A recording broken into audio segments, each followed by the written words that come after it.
On a cold December morning in 1987, a man walking across Ilkley Moor in Yorkshire, England, saw and photographed what he believed to be an extraterrestrial being. Is there any truth to his story, or was it all just a hoax?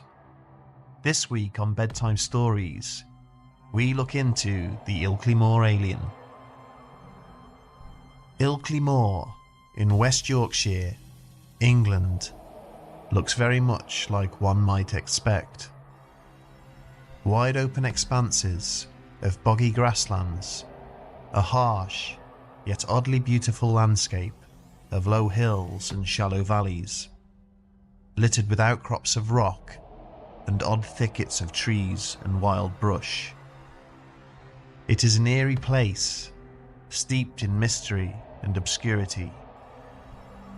It has been said that Ilkley Moor can scare you to death during daylight, and at night it's far worse, especially in winter when the northern fogs descend.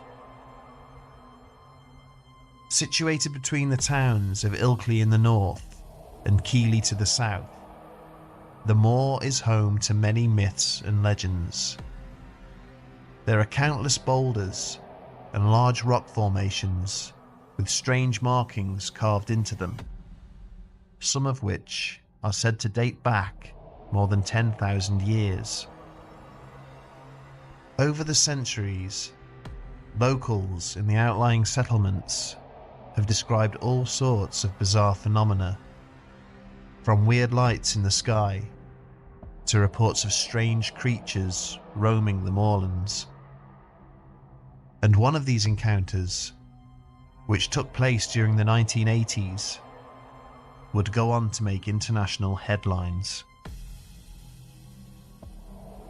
The story begins at 7 a.m. on the morning of December the 1st, 1987, when Philip Spencer, an off-duty policeman, set off across the moor on foot towards his father-in-law's house, which was in one of the neighbouring villages. Under normal circumstances, he would not have taken this route. The prospect of walking through the moors in the dark was an unappealing one, to say the least. But it was a relative shortcut, much quicker than walking the perimeter roads. And as an amateur photographer, Spencer had hoped to capture some of the odd light anomalies caused by the rising sun hitting the early morning mists, which the moors were famous for. So he had taken his camera with him.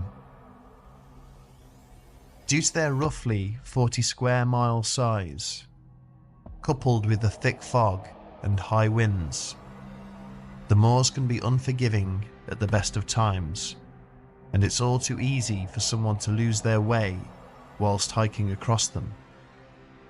So as a precautionary measure, Spencer also packed his compass. It was a cold morning, and the frosty ground crunched underfoot as he stepped out onto the grasslands. A chance passerby might well have seen his dark silhouette fading away into the darkness of the thick fog, and thought one of two things: either he was a very brave man, or completely mad. Despite Spencer's own reservations, the walk was uneventful, and in actual fact, rather pleasant. But at some point during his journey, he noticed that the day had suddenly dawned, which struck him as odd, because he didn't recall seeing the sunrise over the eastern horizon.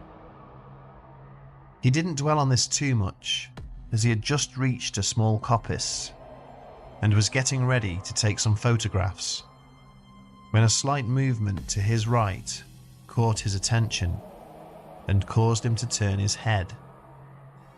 And the image of what he saw standing there would stay with him for the rest of his life.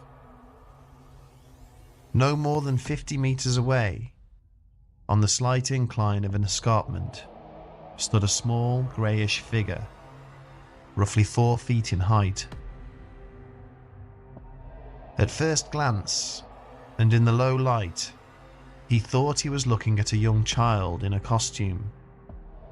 But as his eyes adjusted, it became quite obvious that the small figure was not human in the slightest, or an animal for that matter. In fact, it was like nothing he had ever seen before. Its head was abnormally large, and it had big, black, almond-shaped eyes. It was gesturing with one of its hands, as if to say, "Do not come any closer."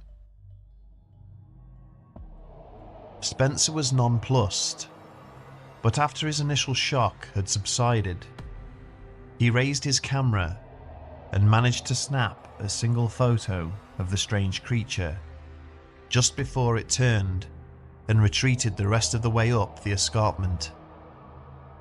Although some way behind, he hurried after it and got to the top of the rise just in time to see a dome-shaped saucer shooting off into the sky at phenomenal speed. So fast, in fact, that he didn't have time to take another picture. Spencer stood in silence, looking up at the dark clouds, dumbfounded by what he had just witnessed. When he finally came to his senses, he scanned his surroundings for any clues that might explain what had just happened, but found nothing. There was no sign whatsoever of the creature or the strange craft ever having been there. Feeling somewhat disorientated, he took out his compass to get a bearing on his location. Whilst he was sure he was facing north, the needle was oddly pointing south. Fortunately, he knew the moors quite well, and thinking that the compass may be faulty, decided to disregard its reading altogether and go with his gut instinct. Continuing on his journey, he eventually reached his father-in-law's village, which confirmed that the compass had indeed been pointing him in the wrong direction. A few other anomalies became apparent when Spencer checked the time on the village clock. It indicated that it was just after 10 a.m, at which point he remembered thinking earlier on that it was much lighter than it should have been. His walk across the moor should have taken no more than an hour, yet he had started out at 7 a.m. and had arrived at his destination just after 10, which meant that, in reality, it had taken him a full 3 hours. Even with his stopping to take photographs, this should not have been the case. He now realised that either he had set out later than he had thought, or he was in fact missing time, the prospect of which he found unsettling, given what he had just witnessed. Remembering the picture he had taken, he managed to get the film from his camera developed within 24 hours, and upon examining the shots, he discovered that he had indeed captured an entity of some description on film, although the image quality was fairly poor. Despite this, he knew he had something of importance, and through the proper channels, he was able to contact a UFO investigator by the name of Peter Howe. During their initial telephone conversation, Howe was skeptical of Spencer's account, thinking that the story sounded far too good to be true. However, upon meeting and interviewing Spencer, and after viewing the accompanying photograph, he was convinced that he was dealing with a man of integrity and that the case was genuine. Howe's next step was to have the photograph analysed by a number of specialists. It was first sent to a wildlife photography expert, who confirmed that the creature in the image, if it was a creature at all, did not match the description of any wild or domestic animal local to the area. If anything, it appeared more humanoid in shape. The next stage was to send the image and its negatives to Kodak Laboratories in Hemel Hempstead, where analysis confirmed that whatever had been captured on film was indeed part of the original photograph and not superimposed. Finally, the image was sent to the United States for computer enhancement and further examination.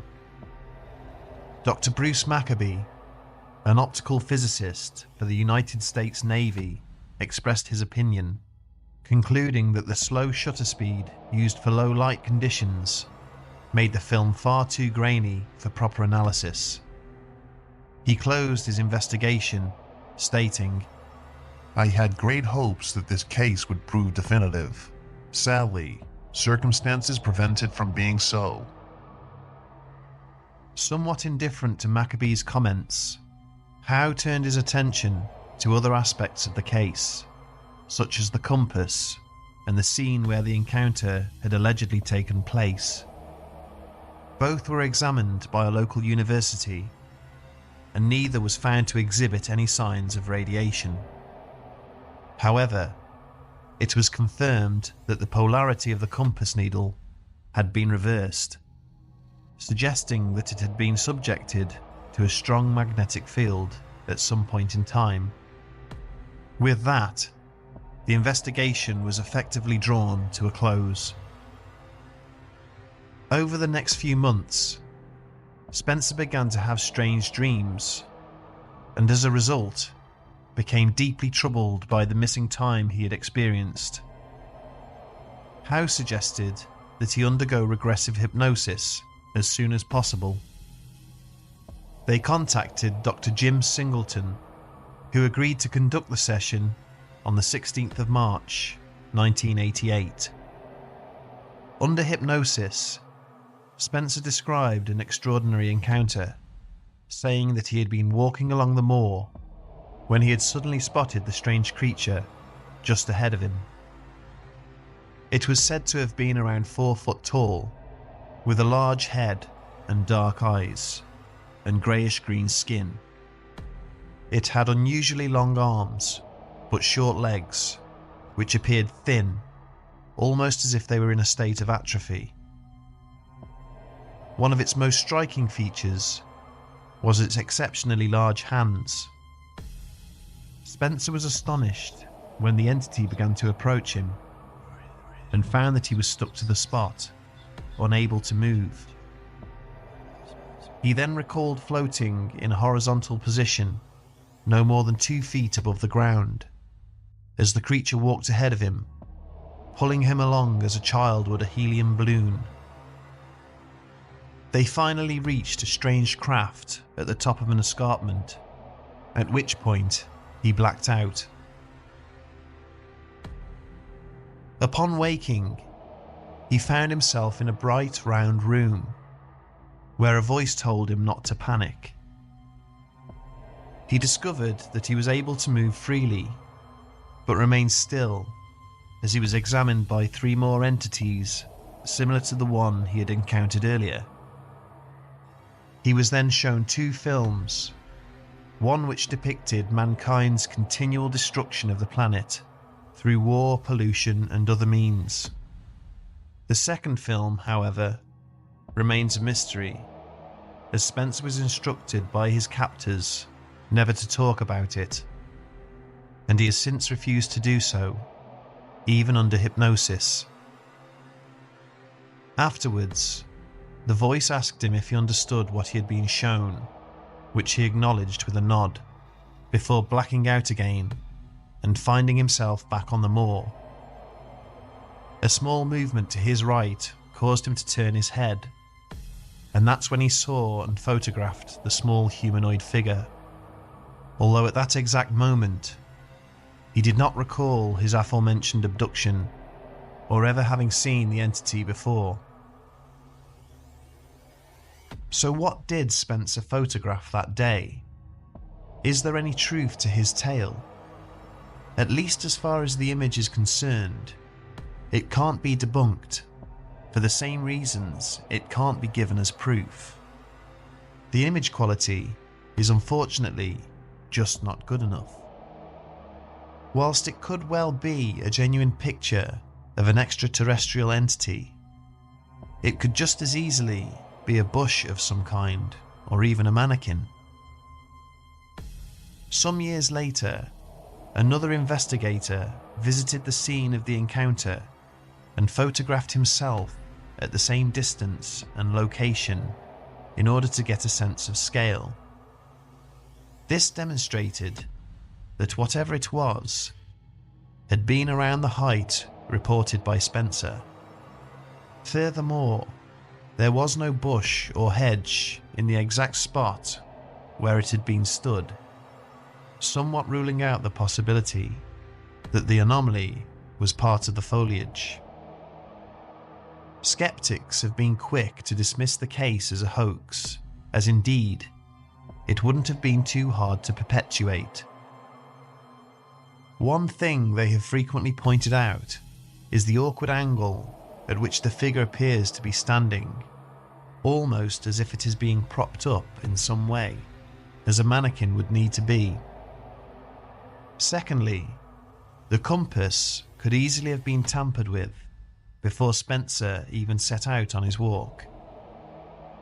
And finally, particular attention has been drawn to how apparently absurd Spencer's abduction experience sounds. For instance, why would beings of a higher intelligence show him, of all people, a simple policeman with no power whatsoever to do anything about mankind's wider problems, a film about our gradual destruction of the planet? However, skeptics are no more qualified to speculate on the thought processes of extraterrestrial beings than anyone else. Who knows the ways in which they may think?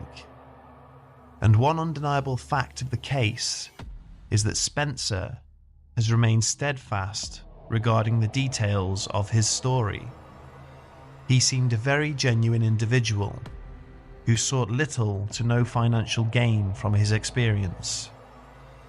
One has to question then what his motives would have been behind propagating such a hoax, especially as the name Philip Spencer is actually a pseudonym and his real name remains unknown.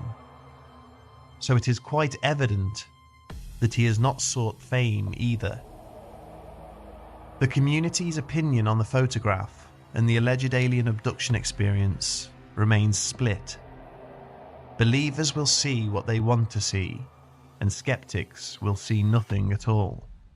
Ultimately, it all depends on one's mindset, and for that reason, the case remains wide open to debate.